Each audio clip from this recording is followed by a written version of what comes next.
Nenek Woli. Nenek Woli sangat cerewet karena sudah berumur 75 tahun. Ia sering pikun. Rambutnya yang pendek sangat serasi dengan kacamata tebal yang melekat di matanya. Kadang, kalau tidak melakukan aktivitas apa-apa, ia menyelipkan kacamatanya di atas kepalanya. Setiap hari ada saja yang dikerjakan oleh Nenek Woli.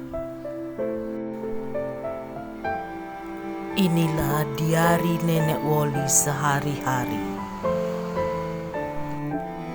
Pagi sekitar pukul 7, Nenek Woli bangun dari tidurnya. Pukul 7:02, Nenek Woli merapikan tempat tidurnya dan pergi ke kamar mandi. Ia akan menghabiskan waktu lama untuk membersihkan badannya.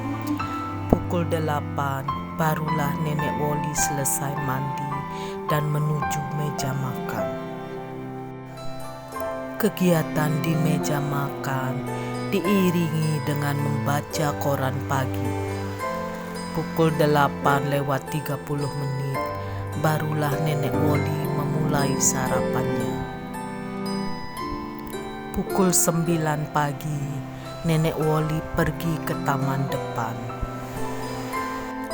Ia membersihkan bunga yang sudah kering dan layu dari pohonnya. Ia akan memotong ranting-ranting yang sudah mati sehingga tamannya terlihat sangat asri. Tak lupa Nenek Woli memetik bunga mawar dan melati untuk dirangkai menjadi vas bunga. Pukul 10:15, Nenek Woli pergi ke dapur dan mengecek tukang masak yang akan menyiapkan makan siang. Seperti biasanya, Nenek Woli akan cerewet yang membuat tukang masaknya menjadi gugup. Dari masalah bumbu dapur, sayur, sampai daging yang akan disajikan. Jangan banyak-banyak menggunakan cabai, nanti perutku akan mendidih. Sayur cukup direbus saja, dan rebusnya dengan matang biar aku tidak perlu mengunyahnya. Rebusnya sampai lembut karena gigiku sudah tidak kuat lagi. Jangan terlalu sering memasak daging ayam, aku sudah bosan. Mungkin ikan salmon akan cocok denganku. Dagingnya lembut dan sehat untukku.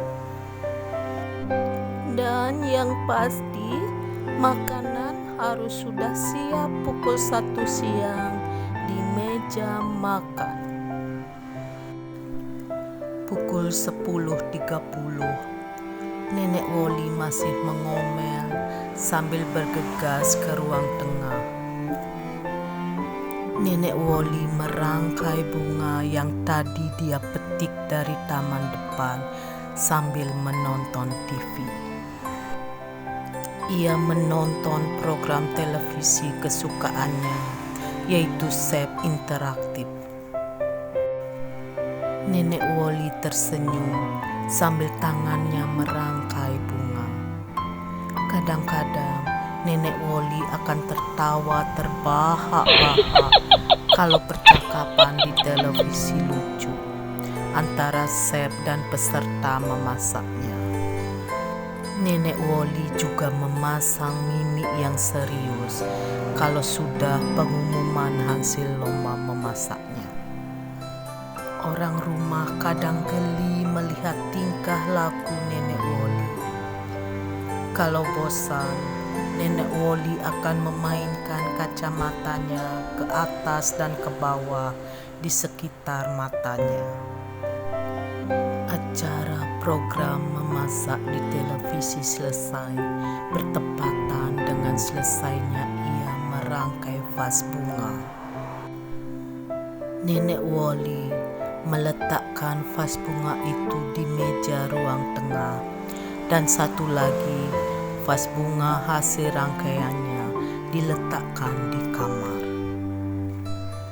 Jam di dinding menunjukkan pukul 11:45. Nenek Woli mematikan televisi lalu pergi ke ruang baca. Nenek Woli mengambil satu buku cerita yang menarik dan penuh dengan gambar. Nenek Woli duduk di kursi goyang sambil melihat-lihat gambar yang ada di dalam buku cerita tersebut. Cukup lama Nenek Woli duduk di kursi goyang. Kacamatanya ditarik ke atas kepalanya. Ia menggoyangkan tubuhnya dengan teratur dan perlahan-lahan matanya terpejam. Nenek Woli tertidur dengan buku cerita di pangkuannya, sedangkan kursi goyangnya masih bergoyang-goyang mengikuti irama nafasnya yang teratur. Pukul 12, semua berhenti. Nenek Woli tak ingat apa-apa. Kursi masih bergoyang, sedangkan buku Nenek Woli sudah tertutup. Rupanya Nenek Woli sudah tertidur lelap. Irama nafasnya sangat teratur. Tubuhnya turun naik secara tetap, membuat kursi tetap bergoyang